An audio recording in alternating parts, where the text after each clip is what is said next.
How do this is part 3 of Spear or Flat Earth. There's both. Right. Looking at this, right, as a map, right?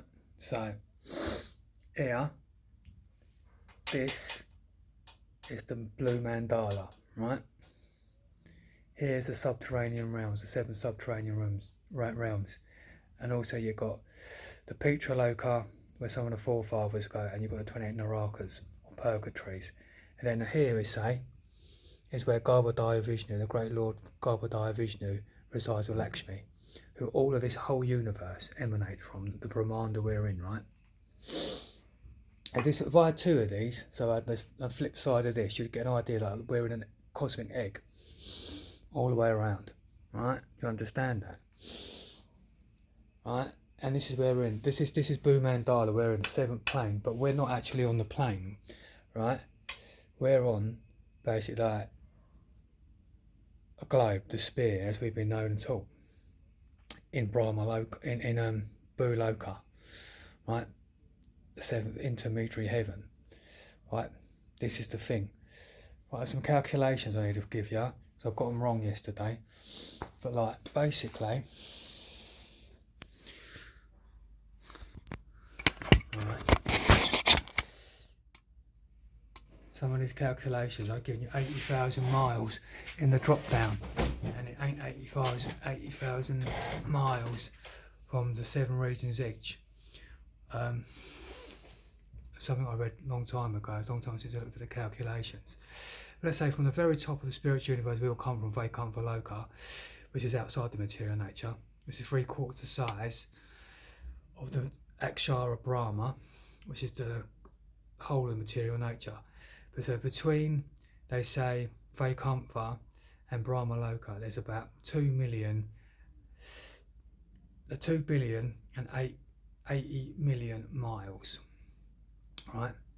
But between both there's a causal ocean, as we causate between the spirit and going into the soul mode of the material nature, or your soul mold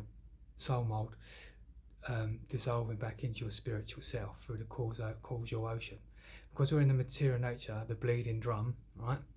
From that drop down then, from like 2 billion, 80 million miles, so we're now back in the Akshara Brahma of material nature. There's loads of Brahmandas. We're in the smallest Brahmanda, that's why Brahma only has 4 heads. But and the rest of them have like 5 heads, 800 heads, 1,000 heads, so on and so on. Right? But they're only about 1/4, the whole of the Akshara Brahma in comparison, if you get a scope of what the spiritual universe actually is and where we really all come from, right?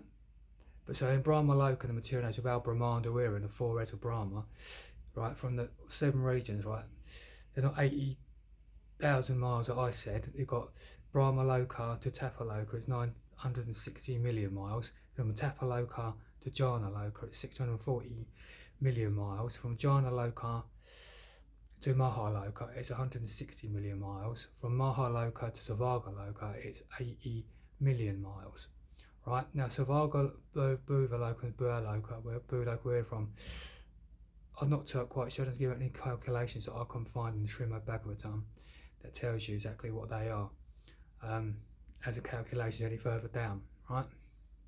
But we know that the moon is 240 miles from the earth, right? So the sun as well is around that region, but there's going to be a discrepancy as well, see? Right. And then you've got from the above the sun, you've got Dhruva Loka, which is the pole star, right? And that's meant to be 30,400,000 miles away, right above, right, the sun, according to this, right? So 30,400,000 above the sun is Dhruva Loka, the pole star. Now, this discrepancy in all these things, and most things, everything you get into nowadays, you know what I mean, we're all Vedavadaras, mental speculators, whether the temple, devotees, and myself, is, everyone across the world basically has got their own opinion. So I'll just give it a basic layman structure. There's a reason to this, again, that I'm getting to. I was cleaning up that I was going 80,000 miles per region, and there's not, even though you've got the 7 subterraneans under Buloke, and they're not probably 80,000 million miles, 80 million miles either, 80,000 miles either, I don't know what they are, don't know, right, but there's 7 of them, right? And as I said, you go to Petra Loca, which is underneath the 7 subterranean locas. Then you've got the 28 Narakas, or purgatories. Then underneath that, where all the universe comes, is where Garbhodaya, Vishnu and Lakshmi, of this material nature of the Brahman we're in, resides, where everything emanates from, in the Garbhodaya water, right? And basically we're in one breath now, basically halfway through the time of his breath, time of creation that you see right now, right? Quite amazing, right? And we're all the Satyadaxa Vishnus, which are like that's a scientific spiritual name for us in ourselves. Now, where you want to be in a relationship is basically what, a son or a daughter, or whatever you want to be. But I was a son, which is the Pradyumna line, as a Satyadaxa Vishnu, right? Initiated by Jesus, Pradyumna, the head Pradyumna expansion, right? But so these calculations will go on, and the modifications will go on for time. Schools of thoughts and people trying to model these things. You've got Western science as well that basically scoff at all this, because they reckon that from head to bottom, from top to bottom of the Brahmanda or Brahmaloka, all the way down to the bottom is about 4 billion miles in the vertical drop again. And they reckon that, as I say, in the mandala that I showed you as a table, like here's the flat of the earth that goes right to the edge of the Brahmanda, of the shell, the golden egg shell. They reckon that's 4 billion miles as well. So the world, the universe that we've been told, ain't that very big. You see, and this is where Western science basically has a discrepancy. You see, what you might be able to see in the Brahmanda is what we see, loads of stars, whether these stars are all contained within our Brahmanda, or this eggshell is open to a point of that you can see all the other eggshells, Brahmandas or constellations. How much of these constellations are inside our Brahmanda, to how many are actually outside their other Brahmandas is another thing. I don't know, right? That's an ongoing basic exploration of truth that no one really quite knows, right? But that's one of the things that I'm talking about. But the main 2 things here that I'm trying to get to is there's 2 schools of thought, right? Basically the globe and the flat. And as I was saying yesterday, there could be, what I'm saying, because we're in Brahma's day, and halfway through Brahma's day on the 7th of Manvatara, or getting near to the halfway of it. When it comes to Brahma's night, right, everyone will have, because it says we're going to complete desolation and destruction. Well, not complete. It's a temporary thing, right? Temporary for what and who? What, the globe that we're actually floating around around the sun? So it goes around and then it lands, as I say, back in Jambudvipa of the mandala, in the centre of the universe, of the mandala on Earth, of the 7 concentric seas and continents that are in the mandala, the flat lotus of the earth, where we're in like a spear or a spore that's come from it, you see, and it floats within in our realm of Buloka, Earth Loka, you see, and it goes round for 4,320 million years. Then once it's had its time, it goes back down. This is what I'm saying, like no one has said before, and goes back into Jambudvipa, the mandala of the flat of the earth, right? And it dissolves, falls all apart. All the humans evacuate basically onto the flat of the earth, and they live there, and all the generations of it for another 4,320 million years, while it's called Brahma's night.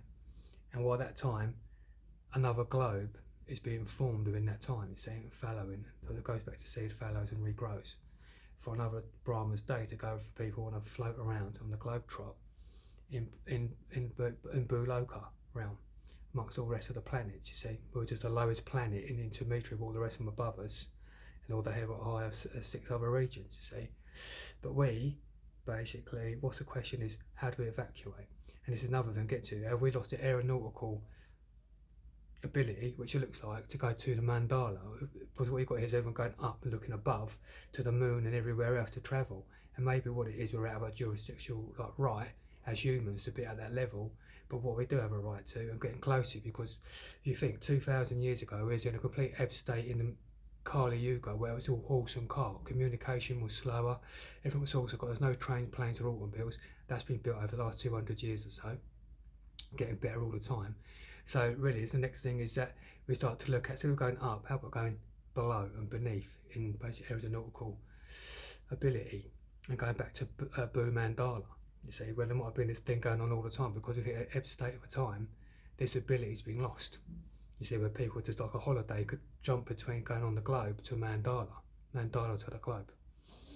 You see, just a suggestion. Instead of looking up to the stars and all the higher region of the planetary realm, how about our own Earth Mandala? It's just below us in our own realm that we're in, the region of Buloka, on the Earth sphere that we're on. It's just a suggestion and an idea to basically explore. You know, I don't think, no one that I know or thought about to unify that. Instead of the globe-tard or basically flat-tard, maybe both tards, and its unification of it. Because the main thing is, why everyone's arguing about all this, remember, this government of this world, it's got us all shaped in enslavement, as I said before, for 48 weeks, and all my other vlogs that I talk about. And that's the main thing we unify. Stop voting for other governments and not vote. So step one, so we can stop them. So on the sphere we're on, we can be in a free world. So put it 39-13 on there, 30 weeks, 4 people. Getting you 39 weeks back if it's just a job, you see, on the earth or the globe we're on, you see. So yeah, you know, instead of fighting over the toss about this or that, right, which is interesting, and it's sort of, they go on forever as arguments. Maybe what we need to do is we'll think about a non-monetary system. And anyway, you've got to get there. Step one, don't vote, which is on to my other vlogs that I usually go on about.